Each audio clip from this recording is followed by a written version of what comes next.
Hello guys, welcome to my channel. మేమైతే year Medaram జాతరకి అయితే వెళ్ళాం. బస్సులో అయితే ఎంతమంది ఉన్నారో చూడండి. ఫ్రీ టికెట్ కదా, అందుకే యూజ్ చేసుకోమని బస్సులో అయితే వెళ్ళాం. మేడారంకి వెళ్ళే ముందు గట్టమ్మ దగ్గరనైతే ఆపారు బస్సు. ఇక్కడ దర్శనం చేసుకున్న తర్వాత మేడారంకి వెళ్ళాను అనమాట. సో ఇక్కడ కొబ్బరికాయ కొట్టేసి గట్టమ్మ దర్శనం అయితే చేసుకున్నాము.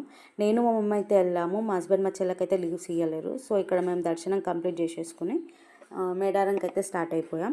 ఇక్కడ కండక్టర్ చెప్తున్నారు మేడారం వచ్చింది దిగండి అని చెప్పి. ఇక్కడ బస్ స్టాప్లో దిగేసి మేము దిగేసరికి లెవెల్ 30 అలా అయింది. సో ఇక్కడ కొద్దిసేపు రెస్ట్ తీసేసుకొని 1:30కి స్టార్ట్ అయిపోయాం జంపన్న వాకి స్నానాలు చేసుకోవడానికి. సో ఇక్కడ ఎంత రష్ ఉందో చూడండి. మిడ్ నైట్ కూడా 2 అయింది. సో ఇక్కడ స్నానాలు కంప్లీట్ చేసేసుకొని దర్శనానికి అయితే స్టార్ట్ అయిపోయాము. మేమైతే లగేజ్ బస్ స్టాప్ ఎదురుగా ఒక షాప్ ఉండే, సో ఒక షాప్లో అయితే పెట్టేసి దర్శనానికి అయితే వెళ్ళిపోయాము. ఇది నాకు తెలిసి 3 అలా అయ్యిందన్నమాట టైము. సో ఇక్కడ బంగారం పెట్టేసుకొని దర్శనానికి వెళ్ళాము.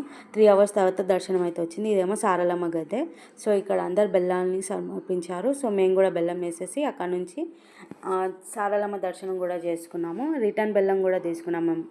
బంగారం అయితే తీసుకున్నాము. ఈ గోవిందరాజు గద్దె, ఇంకొచ్చేసి పగడిద్దరాజు గద్దె. మా దర్శనం అయితే కంప్లీట్ అయిపోయింది. Okay guys, wish you all.